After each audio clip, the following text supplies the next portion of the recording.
Madikunching, baka tukitiya na nga aga kuan, eskwelahan kay kuan niya na portfolio day. May babaruan ta kung may award hira kuan, unak nga ni Jema. Baadaw nga unak dira ko nagsusumat ha ako, hindi ko nagsusumat, nga may kabilinggan niya na.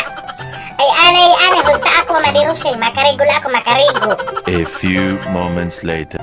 Agdaw madikunching kay karang grade 6 naman nga yan panawag top 10. And ari nga siya, pamati kita, nagaya ka. Anay, pagsabot kita. May api nga ni unak hit kuan, top 10, magpapansin at niyan.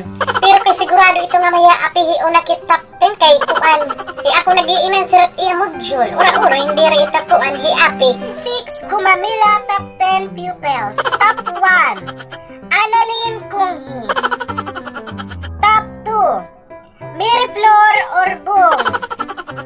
Top 3, Walibira Rugal. Aurin pagkatatawag ngaran ni Unak. Baa.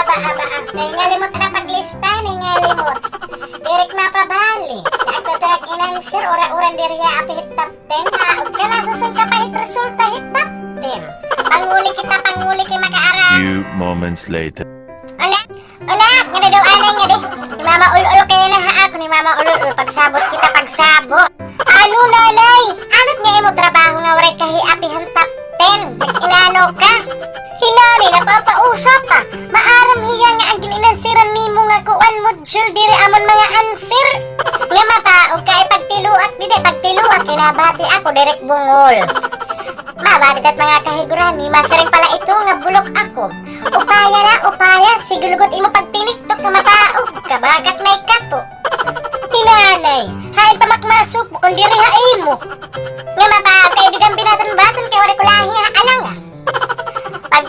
Pagtuon kaya rin babatusan na ako, pagtuon.